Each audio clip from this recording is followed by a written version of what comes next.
Hello student, आप सभी का स्वागत है ज्ञानस्थली क्लासेस में। मैं हूं श्वेता। आज हम यूजीसी नेट 2022 के लिए एजुकेशन सब्जेक्ट का यूनिट 9 पार्ट डिस्कस कर रहे थे, जिसका आज हम टॉपिक डिस्कस करेंगे human relations approach to administration.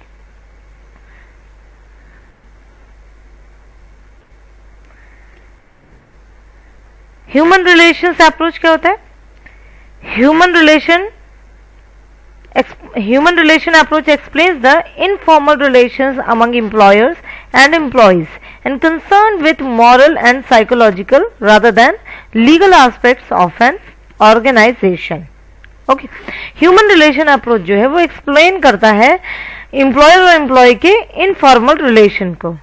Okay, informal relation मतलब कि जहां पर कोई ऑफिशियल या लीगल कोई बात नहीं हो रही है, कोई ऐसा रिलेशन लीगली या बिजनेस के पे बेस्ड नहीं है। यहाँ पर इनफॉर्मल कि जैसे उनका बिहेवियर कैसा है एक दूसरे के प्रति, कैसा कोऑपरेशन है या नहीं, या कॉन्फ्लिक्ट है, म्यूचुअल अंडरस्टैंडिंग कैसी है, तो ये सारी चीजें इनफॉर्मल रिलेशन होता है कि उनका बात करने का तरीका कैसे है, एक दूसरे को ट्रीट करने का तरीका कैसे है। ठीक है, तो यहाँ पर it is concern with moral and psychological और मॉरल से जो है कंसर्न करता है, ना कि लीगल एस्पेक्ट से। ठीक है, it is also known as new classical approach. इसे हम न्यू क्लासिकल अप्रोच भी कहते हैं। एल्टन मेयो ने तो इसका नाम दे रखा है क्लिनिकल अप्रोच। एल्टन मेयो के अकॉर्डिंग इसे हम क्लिनिकल अप्रोच भी कहते हैं। The approach considers worker not only one of the means of production system but as a man. ये जो अप्रोच है ह्यूमन रिलेशंस अप्रोच, इस अप्रोच में वर्कर को जो है केवल मीन्स ऑफ प्रोडक्शन सिस्टम नहीं समझा गया कि केवल प्रोडक्शन सिस्टम का एक केवल मीन्स है, एक आदमी की तरह उसे समझा गया कि एक वो मैन है, एक इंसान है। ठीक है, यहाँ पर जो है एक एज अ सोशल बीइंग पे फोकस किया गया है। This approach was shaped by Elton Mayo and his associates such as F.J. Roethlisberger, William J Dickson, T. North Whitehead, E. Vaughan, W. Lloyd and L.J. Henderson। इन सभी के द्वारा इस approach को जो है कंस्ट्रक्ट किया गया है। ठीक है, बात करते हैं डेफिनेशन की।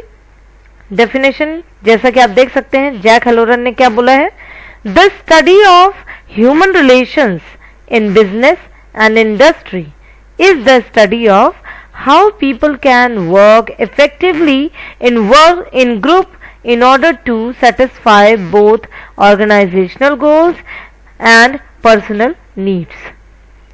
जैक हेलोरन के अकॉर्डिंग क्या है कि ह्यूमन रिलेशंस की जो हम स्टडी करते हैं बिजनेस या इंडस्ट्री के एटमॉस्फेयर में, वो जो है वो स्टडी कैसी होती है कि किस तरीके से जो है पीपल काम कर रहे हैं ग्रुप में, जो है किस एफिशिएंटली से, किस इफेक्टिवली जो है पर्पस से काम कर रहे हैं, जिससे कि वो ऑर्गेनाइजेशनल गोल को भी सेटिस्फाई कर रहे हैं और साथ साथ में पर्सनल नीड्स को भी। ऑर्गेनाइजेशनल गोल कैसे कि जैसे उन लोगों के बीच में अगर म्यूचुअल अंडरस्टैंडिंग अच्छी है, कोऑपरेशन अच्छा है, रिलेशंस अच्छे हैं, बिहेवियर अच्छा है, तो गोल जो है वो आसानी से कंप्लीट किए जा सकते हैं। और पर्सनल नीड्स, जैसे कि हर एक इंसान की पर्सनल नीड होती है कि हमें कोई रिस्पेक्ट दे, अच्छे से हमसे बात करे, हमें वैल्यू दे, हम जो काम कर रहे हैं, इतनी मेहनत कर रहे हैं, तो कम से कम उसकी जो है इज्जत करें, हमें उसके लिए कम से कम वैल्यू दे। तो ये सारी चीजें जो है पर्सनल नीड भी उससे सेटिस्फाई होती है। ठीक है, अब बात करते हैं what are the characteristics of human relations approach. Right, जैसा कि आप यहां देख सकते हैं, कुछ यहां पे पॉइंट्स मैंने दे रखे हैं। एम्फेसिस ऑन ह्यूमन एलिमेंट्स, जैसे कि ह्यूमन एलिमेंट्स जो है, ह्यूमन एलिमेंट पे एम्फेसिस होना, जैसे कि मैंने पहले मीनिंग में ही बताया है कि ये जो ह्यूमन रिलेशन अप्रोच है, ये लीगल किसी प्रोसेस या किसी जो है लीगल अप्रोच पे या किसी बिजनेस स्ट्रैटेजी पे फोकस नहीं करता। ये उस पर्टिकुलर ऑर्गेनाइजेशन, उस पर्टिकुलर बिजनेस या उस पर्टिकुलर इंस्टीट्यूशन के ह्यूमन एस्पेक्ट पर एम्फेसिस उसका होता है। ठीक है, management should stress on the human aspect of labor and workers should be treated as human beings within and outside the workplace. Money is not the only thing they want, but human treatment is also the main motto. मतलब केवल money ही नहीं सब कुछ होता है कि हमने उनसे काम लिया मशीन की तरह, एक लेबर की तरह, और हमने उनको बस पैसे दे दिए, हो गया काम खत्म। नहीं, ये भी मोटो है कि हम उन्हें एक इंसान की तरह ट्रीट करें, ना कि एक मशीन की तरह ट्रीट करें। हम उनके कम से कम मान सम्मान का एटलीस्ट ख्याल रखें, हम किसी को उल्टा सीधे तरीके से ट्रीट ना करें। तो ये जो है, जो अप्रोच है ह्यूमन रिलेशन अप्रोच, ये ह्यूमन एलिमेंट पर ज्यादा से ज्यादा फोकस करती है। दूसरा है coordinating process. Human relations thought is the process of coordinating the interests of employer and employees. Under this thought, all the best efforts are made to eliminate the mutual problems and misunderstandings between managers and workers. Emotional unity is developed in both the sections so that the cordial relations may be established in the enterprise and both the sides may treat each other as friends. मतलब coordinating process भी एक इसका जो है characteristic है, एक इसका ये भी गुण है। ह्यूमन रिलेशन अप्रोच में कोऑर्डिनेटिंग जो प्रोसेस है ये बहुत ही मेन इम्पॉर्टेंट एस्पेक्ट है, जिससे कि जो है एम्प्लॉयर और एम्प्लॉय के हम इंटरेस्ट को कोऑर्डिनेट कर सकते हैं इस अप्रोच के द्वारा। और इस अप्रोच के द्वारा जो भी उन दोनों के बीच में मिसअंडरस्टैंडिंग्स हैं, म्यूचुअल जो प्रॉब्लम्स हैं, उन्हें हम मिटा सकते हैं, क्योंकि हम यहाँ पे उनके बिहेवियर पे फोकस कर रहे हैं, उनके हम यहाँ पे कैसा उनका रिलेशन उस पर फोकस कर रहे हैं। तो हम कोऑर्डिनेटिंग प्रोसेस को हम बेहतर बना सकते हैं, ठीक है, जिससे कि वो एक दूसरे को एज ए फ्रेंड ट्रीट करें, या फ्रेंड नहीं तो एटलीस्ट एज ए इंसान तो ट्रीट ही करें। ओके। थर्ड है फीलिंग ऑफ वॉलंटरी वर्क। ये जो अप्रोच है ये वर्कर्स में जो है फीलिंग ऑफ वॉलंटरी वर्क की फीलिंग को भी डेवलप करता है। कैसे? Human relations thought brings the unity and equality in the objects of different workers and enterprise. As a result of it, the feeling of voluntary work develops among employees. They feel the interest of the enterprise as their own interest and they make their best effort to fulfill these interests. मतलब कि human relations approach जो है, जिसमें कि हम अगर हम वहाँ के वर्कर्स पे हम फोकस कर रहे हैं, उनके बारे में हम सोच रहे हैं, तो कहीं ना कहीं उसका इफेक्ट पड़ेगा कि वो जो पर्टिकुलर इंस्टीट्यूशन है, जो पर्टिकुलर ऑर्गेनाइजेशन है, उसके इंटरेस्ट को अपना इंटरेस्ट समझेंगे, उसके गोल को अपना गोल, पर्सनल गोल समझ करके काम को खुद करेंगे। वहां पे हमें कहीं भी मोटिवेशन या डायरेक्शन देने की जरूरत नहीं है। वो खुद उसको जो है, एक बार हमने डायरेक्शन दे दिया, उसके बाद हमें जो कंटिन्यू हम चेक करते हैं वो हमें नहीं करना पड़ेगा, ठीक है। Fourth is satisfaction of different needs.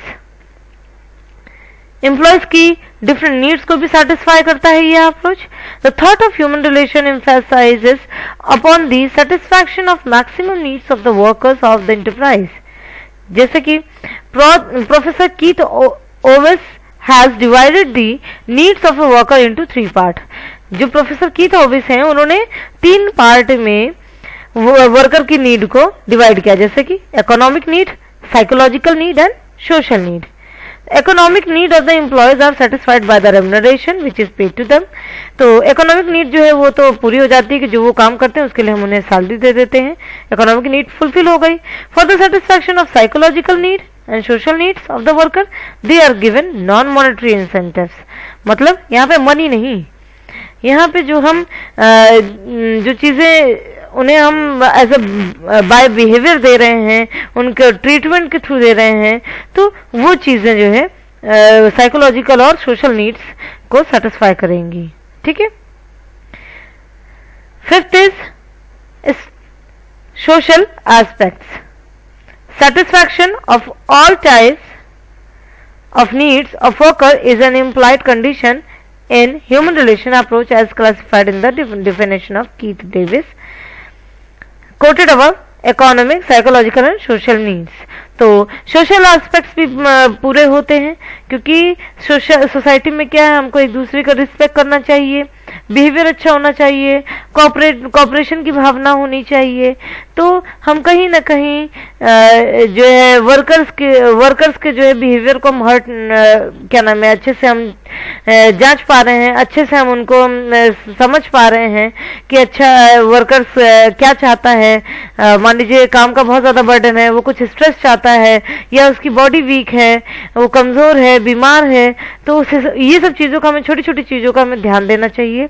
ठीक है, तो ये ध्यान, ये जो प्रॉपर वर्कर्स के बारे में जो सोचता है वो ह्यूमन रिलेशन अप्रोच इसके बारे में प्रॉपरली फोकस करता है। ठीक है, नेक्स्ट है willingness to work.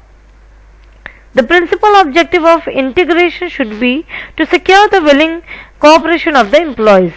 On the sincere efforts on the part of the management, the workmen may be motivated to offer their willing cooperation for achieving the target of greater, better and cheaper production. The environment may be created whereby the employees may voluntarily come forward to cooperate. Willingness to work होना चाहिए। हम जबरदस्ती किसी से काम नहीं करा सकते, चाहे वो एम्प्लॉयज हो या एम्प्लॉयर हो। ठीक है, एम्प्लॉयर है तो हम ये उम्मीद नहीं कर सकते, एम्प्लॉयज एज ए एम्प्लॉयज हम ये उम्मीद नहीं कर सकते कि जैसा हम चाह रहे हैं वैसे ही वो करे। कि मान लो हमें ब्रेक चाहिए भैया 1-2 घंटे का, और हमें भी तो, हम इतना काम करते हैं, हमें भी तो ब्रेक चाहिए, तो ये एम्प्लॉयर नहीं कर सकता। ठीक है, और अगर हम एज ए एम्प्लॉयर हम सोच रहे हैं कि अरे हम 1 घंटे का ब्रेक दे रहे थे, नहीं 15 मिनट का ही ब्रेक देते हैं, काम से मतलब है नहीं, तो ऐसा हम एक दूसरे के बारे में हमें सोचना चाहिए। ठीक है, जैसे एज ए एम्प्लॉय हमको ये सोचना चाहिए कि एम्प्लॉयर है और उसके भी कुछ गोल्स हैं, उसके भी कुछ टारगेट हैं इस पर्टिकुलर बिजनेस के प्रति। तो अगर हम अपना काम अच्छे ढंग से नहीं करेंगे तो हमारे एम्प्लॉयर का, हमारे बॉस का वो काम या वो गोल कैसे हम पूरा कर पाएंगे। और एज ए एम्प्लॉयर हमें ये सोचना चाहिए कि हम एम्प्लॉय जो है, तो एम्प्लॉय की जो नीड्स हैं, एम्प्लॉय को जो हम ट्रीटमेंट हम दे रहे हैं या हम उसे रेस्ट नहीं दे रहे हैं, एज ए हम एनिमल या मशीन की तरह हम उन्हें काम कराते जा रहे हैं, केवल बस प्रोडक्शन से मतलब है, तो ये भी नहीं सोचना चाहिए। ठीक है, a process of integration. Integration means to unite, combine and to form a composite effective whole. There must be an integration of interests and attitudes of the employer and employees, and there should be no diversity of interest of each person with the interest of all others in the organization. Integration का process जो है ये भी एक characteristic है कि integration जो है होता है ह्यूमन रिलेशन अप्रोच में कि जो भी इंटरेस्ट है एम्प्लॉयर है एम्प्लॉय का वो यूनाइट हो जाता है, इंटीग्रेट हो जाता है, क्योंकि वहाँ पर कोई इफ एंड बट नहीं होता है, कोई अलग किसी का इंटरेस्ट नहीं है, सारा सब कुछ जो है एज अ होल होता है, सभी का इंटरेस्ट। तो अ प्रोसेस ऑफ इंटीग्रेशन भी जो है ये करेक्टरिस्टिक है ह्यूमन रिलेशन अप्रोच का। Last is the helpful in productivity. कैसे प्रोडक्टिविटी में भी हेल्पफुल करेगा, अगर अच्छा रिलेशन है एम्प्लॉयर और एम्प्लॉय के बीच में तो कहीं ना कहीं हमारी प्रोडक्टिविटी को भी अफेक्ट करेगा, वो भी पॉजिटिवली। ठीक है, the thought of human relations is helpful in reusing the productivity of the workers as well as of the enterprise also, because in this approach all the best efforts are made to satisfy the maximum needs of workers. Okay, so now come to the next, Elton Mayo's contribution. Human relations approach के में Elton Mayo का क्या contribution रहा? Professor Elton Mayo is known as the father of the human relations approach. Human relations approach के जो है जो father कहलाते वो एल्टन मेयो हैं। The basic features of human relations approach have been the result of various experiments conducted by Elton Mayo and his colleagues in 20s and 30s of the last century, focusing their attention on the problems of industrial workers. जो basic features हैं human relation approach के वो किसका result है? वो result जो है जो बेसिक फीचर्स है ह्यूमन रिलेशन अप्रोच के जो डेवलप हुए हैं वो एल्टन में और उनके कलीग्स के द्वारा जो एक्सपेरिमेंट्स किए गए थे इंडस्ट्रियल वर्कर्स की प्रॉब्लम्स को जानने के लिए, उसके थ्रू आया है। ठीक है, तो वो एक्सपेरिमेंट्स क्या थे? उसका नाम था हॉथॉर्न एक्सपेरिमेंट्स। ठीक है, हॉथॉर्न एक्सपेरिमेंट्स जो कि 1924 से 1932 के बीच में कंडक्ट किए गए। ये हॉथॉर्न एक्सपेरिमेंट जो है ये शिकागो हॉथॉर्न प्लांट में, वेस्टर्न इलेक्ट्रिक के हॉथॉर्न प्लांट में जो है कंडक्ट किया गया था। इसमें चार पार्ट में ये एक्सपेरिमेंट किए गए थे।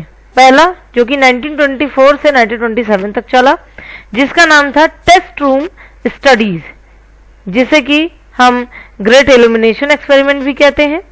इसमें क्या था कि ये एक्सपेरिमेंट था to determine the effects of changes in illumination on productivity. मतलब इसमें जो है कुछ ऐसे एक्सपेरिमेंट किए गए थे कि कमरों में जो लाइट है, जो रोशनी है, उसके बेस में जब जो है चेंजेस किए गए तो उसका क्या इफेक्ट पड़ा प्रोडक्टिविटी पे। ठीक है, ये हुआ। दूसरा जो है एक्सपेरिमेंट किया गया जिसका नाम था ह्यूमन एटीट्यूड्स एंड सेंटिमेंट्स, जिसे हम इंटरव्यूइंग स्टडीज भी कहते हैं। ठीक है, जो कि 1928 से 1931 के बीच में कंडक्ट किया गया। ये एक्सपेरिमेंट जो है it is conducting a plant wide interview program to determine workers attitude and sentiment. एक एज अ इंटरव्यू प्रोग्राम के तौर पे जो है ये एक्सपेरिमेंट को कंडक्ट किया गया, जिसके थ्रू हम वर्कर के एटीट्यूड और सेंटिमेंट्स को जान सके, उनका एटीट्यूड क्या है, उनका सेंटिमेंट क्या है। ठीक है, अपने ऑर्गेनाइजेशन या पर्टिकुलर एम्प्लॉयर के लिए। थर्ड एक्सपेरिमेंट था सोशल ऑर्गेनाइजेशन के लिए, मतलब जिसे हम ऑब्जर्वेशनल स्टडीज भी कहते हैं या relay assembly test room experiment भी कहते हैं, which was conducted during 1931 to 1932। ठीक है, इसमें क्या था कि experiments to determine the effects of changes in hours and other working condition. मतलब इसमें क्या किया गया, जैसे कि पहला एक्सपेरिमेंट जो है वो इल्यूमिनेशन के चेंजेस से क्या इफेक्ट आया। अभी जो थर्ड है ऑब्जर्वेशनल स्टडीज एक्सपेरिमेंट जो है, इसमें क्या था कि प्रति घंटे में चेंजेस करने से क्या इफेक्ट आया, या कुछ वर्किंग कंडीशन में चेंजेस करने से क्या इफेक्ट आया, जैसे कि रेस्ट पीरियड हमने देना शुरू कर दिया, रिफ्रेशमेंट्स देना शुरू कर दिया एम्प्लॉयज को, तो उससे क्या प्रोडक्टिविटी में फर्क आया। ये सब जानने के लिए सोशल ऑर्गेनाइजेशन या relay assembly test room experiment किया गया था। लास्ट जो है वो एब्सेंटीज्म इन इंडस्ट्रीज एक्सपेरिमेंट किया गया था 1943 में। इसमें क्या था कि determination and analysis of social organization at work. ठीक, इसे हम कहते हैं the bank wiring observation room experiment भी बोलते हैं। ठीक है, इसमें क्या था कि एब्सेंटिज्म मतलब कि वर्कर्स का जो है क्या डिटर्मिनेशन है वर्क के प्रति, ये जानने के लिए ये वाला एक्सपेरिमेंट कंडक्ट किया गया था। अब आती है बात कि ह्यूमन रिलेशंस अप्रोच के प्रिंसिपल्स क्या हैं। यहाँ पे 4 प्रिंसिपल्स दिए हुए हैं आपको डायग्राम में। पहला है treat employees well as individual. As we all know intuitively, a large portion of employee motivation comes from each person as an individual. Each individual's motivation is influenced by their unique personality, experiences, capabilities, circumstances, thoughts, behaviors, and other factors. As such, a key principle of human relation is for organization to consider individual factor and how they can be influenced to increase motivation.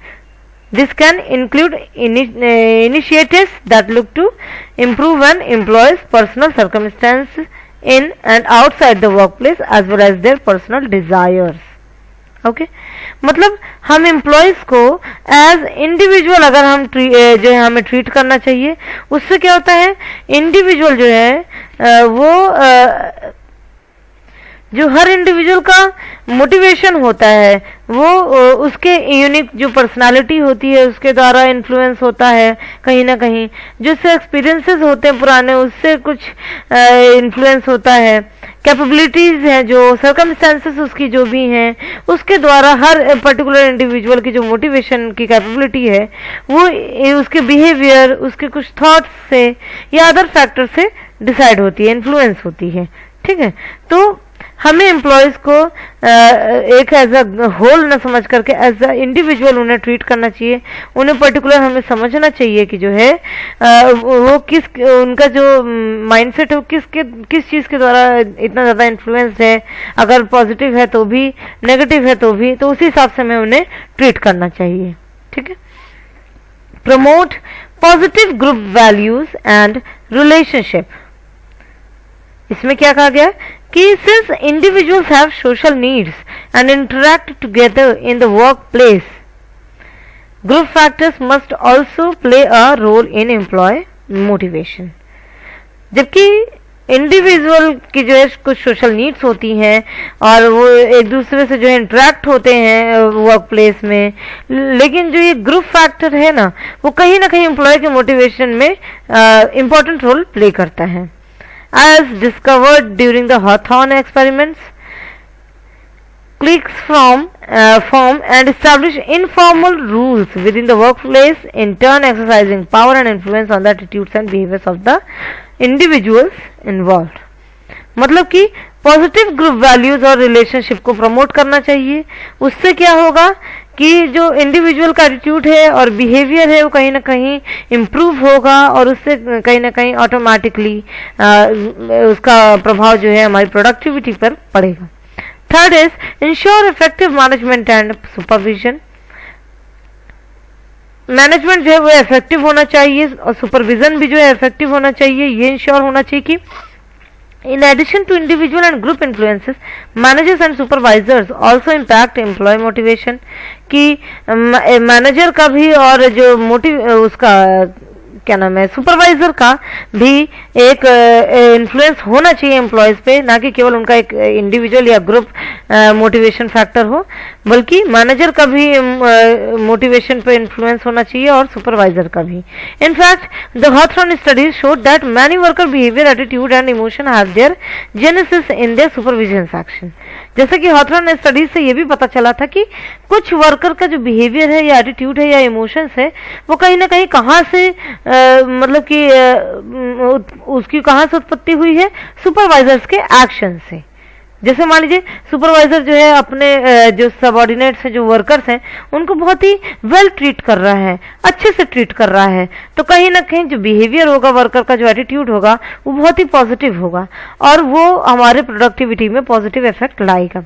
और अगर कहें कि अगर supervisor बहुत ही चिड़चिड़ा type का है, बहुत ही फ्रस्ट्रेटेड है और अच्छे से डील नहीं करता है, अच्छे से ट्रीट नहीं करता है वर्कर्स को, अशब्द का अब्यूजिव लैंग्वेज का इस्तेमाल करता है, तो कहीं ना कहीं वो चिड़चिड़ापन, वो फ्रस्ट्रेशन वर्कर्स में भी दिखेगा और उसकी वजह से क्या होगा, वो इनडायरेक्टली ऑर्गेनाइजेशन के या उस पर्टिकुलर इंस्टीट्यूशन के प्रोडक्टिविटी को इफेक्ट करेगा, वो भी negatively. Okay, last is establish effective organizational conditions. As you may have noticed in the previous three categories, the organization is clearly at the center of human relation। जैसे कि आपने तीन principal में मैंने जैसे बताया कि उसमें ऑर्गेनाइजेशन जो है वो ह्यूमन रिलेशन का मेन है। ठीक, this is because the organisation houses and controls the underlying condition for all of the aforementioned parties and interactions. ठीक है, तो इसका क्या मतलब हुआ कि जो ऑर्गेनाइजेशन है वो मेन है, वो कहीं ना कहीं जो भी कंडीशंस हैं उनको वो कंट्रोल कर रहा है। तो इसीलिए हमें ऑर्गेनाइजेशन की जो कंडीशंस हैं वो जो है इफेक्टिव होनी चाहिए, वो जो वर्क प्लेस का एटमॉस्फेयर है वो पॉजिटिव होना चाहिए, अच्छा होना चाहिए, जिससे कि जो वर्कर्स का बिहेवियर है, जो एटीट्यूड है, जो उनका माइंडसेट है वो अच्छा हो, ना कि वहाँ पर आने के बाद, ऑफिस आने के बाद फ्रस्ट्रेटेड हो जाए और चिड़चिड़ा हो जाए, उसको काम करने की इच्छा ही ना करे इतने बेकार एटमॉस्फेयर में। एटमॉस्फेयर जो है, जो ऑर्गेनाइजेशन की कंडीशंस वो अच्छा होना चाहिए। मतलब एक छोटी से छोटी चीजें भी, इवन स्टाफ के बैठने की भी जो जगह हो वो भी वेल होनी चाहिए, क्लीन एंड टाइडी होनी चाहिए। और जो जैसे उनके रिफ्रेशमेंट्स हैं या जो उनके जैसे पानी पीने के लिए जो व्यवस्थाएं हैं, जो वॉशरूम्स की व्यवस्थाएं हैं, ये भी अच्छी होनी चाहिए। इसका भी फर्क प्रोडक्टिविटी में पड़ता है।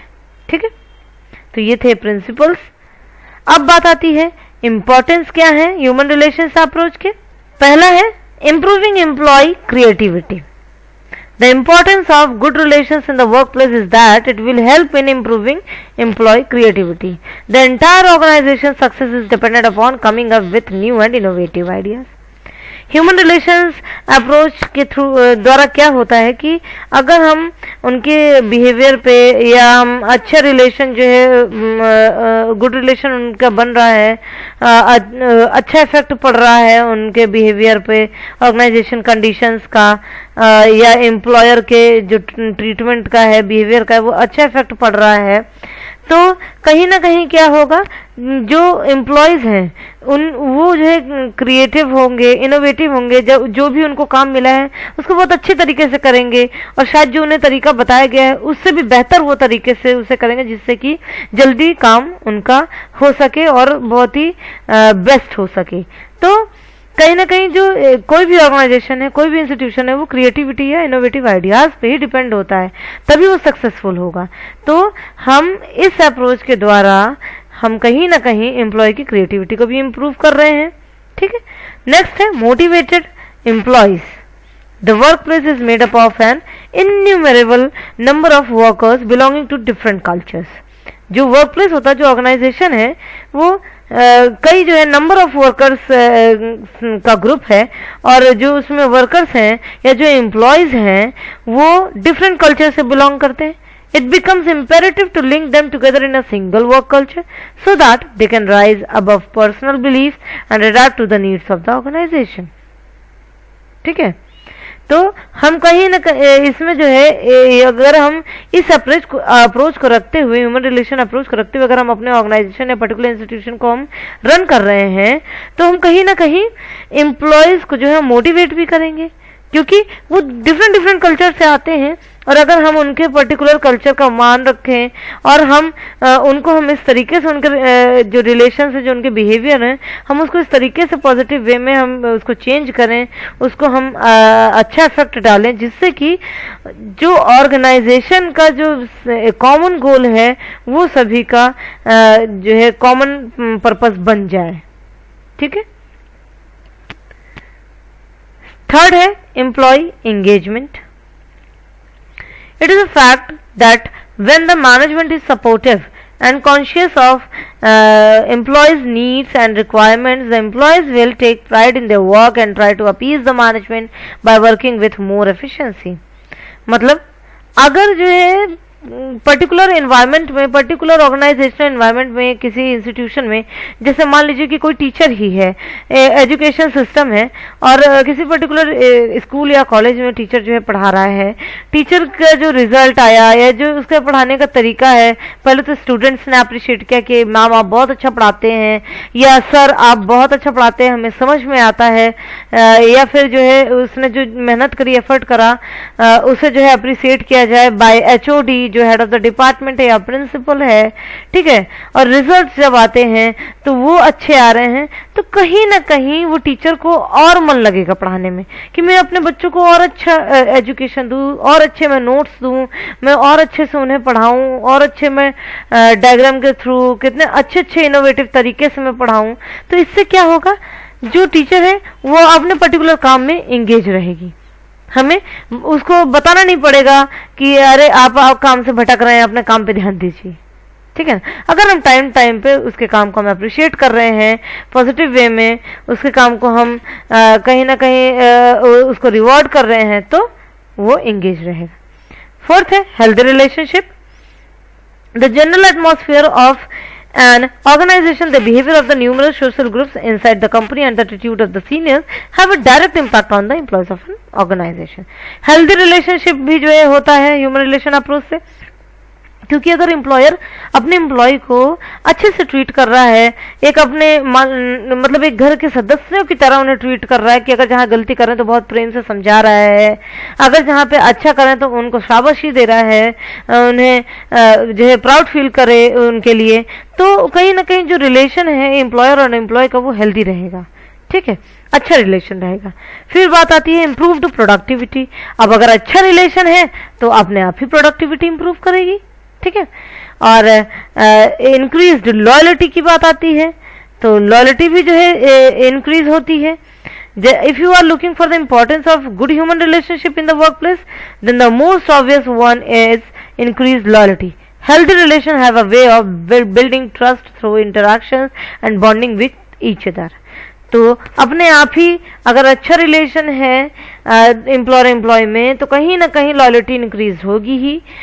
एम्प्लॉयज जो हैं वो लॉयल रहेंगे अपने एम्प्लॉयर के प्रति, कोई भी ऐसा काम नहीं करेंगे कि मान लीजिए सामने तो अच्छा काम कर रहे हैं, पीठ पीछे अपने मन का काम कर रहे हैं, नहीं। वो चाहेंगे कि अगर हमारा बॉस इस वक्त मौजूद नहीं है, किसी काम से बाहर है, तो तब भी हम उस काम को उससे और अच्छे तरीके से, उस बेहतर तरीके से उसको हम मेंटेन रखें। ठीक है। फिर आती बात last, mutual support. If you are looking for the importance of good relation in the workplace, then look no further than mutual support. When supervisors are sympathetic and considerate, then it will automatically lead to healthy relation in the workplace. तो अगर mutual support है, mutual support का जो ये concept है, ये तभी आ पाता जब भी एम्प्लॉयर और जो सुपरवाइजर्स हैं वो जो है अपने एम्प्लॉय या अपने सबॉर्डिनेट्स के प्रति सिंपैथेटिक रहें या अच्छा बिहेवियर करें, तो कहीं ना कहीं जो है हेल्दी रिलेशंस वर्क प्लेस में ऑटोमेटिक बिल्डअप होंगे। ठीक है। अब बात आती है कंट्रीब्यूशन की। कंट्रीब्यूशन की बात आती है तो इस अप्रोच की जो इम्पोर्टेंट कंट्रीब्यूशन है वो क्या है कि economic and good production, maintenance of good human relation is the very basis of motivation. A highly motivated worker has an internal attitude to do more work. He or she tries to use his or her skill, ability and knowledge for more and more production. ठीक है ना। Human relation approach से क्या होगा कि जब भी हम क्या नाम है, अगर हम उन्हें प्रॉपर मोटिवेट कर रहे हैं, उनसे अच्छा व्यवहार रखें, अपने जो वर्कर्स हैं, अपने जो एम्प्लॉयज हैं, तो उससे क्या होगा, वो हाईली मोटिवेटेड होंगे कि हमें जो है अच्छे से हमें काम करना चाहिए, हम जो है कितना अच्छे से अच्छा अपना वर्क हम कंट्रीब्यूशन दे सके जिससे कि प्रोडक्शन मैक्सिमम हो। ठीक है। सेकेंड है maximum utilization of man power. Human relation approach के द्वारा क्या है कि ह्यूमन रिसोर्सेज जो हैं वो उनका यूटिलाइजेशन जो है बहुत ही बेस्ट तरीके से हो पा रहा है, क्योंकि जितने भी वर्कर हैं, है ना, उसमें ये नहीं है कि कुछ लोग नहीं कर रहे हैं काम, कुछ लोग कर रहे हैं, ऐसा नहीं। क्योंकि हमने उन पर फोकस किया, उनके बिहेवियर पर फोकस किया, उनको जो है हमने वेल ट्रीट किया, तो कहीं ना कहीं उनका जो यूटिलाइजेशन होना चाहिए वही जो हमने एक्सपेक्ट किया था वही हुआ। ठीक है। तो इसलिए एक्सपेक्ट जो भी हमने किया हुआ है, अगर हम उस गोल को हम अचीव कर लेते हैं, then it is the maximum utilization of man power. ठीक है। Third is psychological and moral grounds. A sound justification for managerial interest in human relation is based on the psychological and moral ground. Employees are also human beings, just as are the members of management or ownership, and are therefore entitled to human treatment. They should be treated with the same respect for their dignity that any other human being can claim. ठीक है।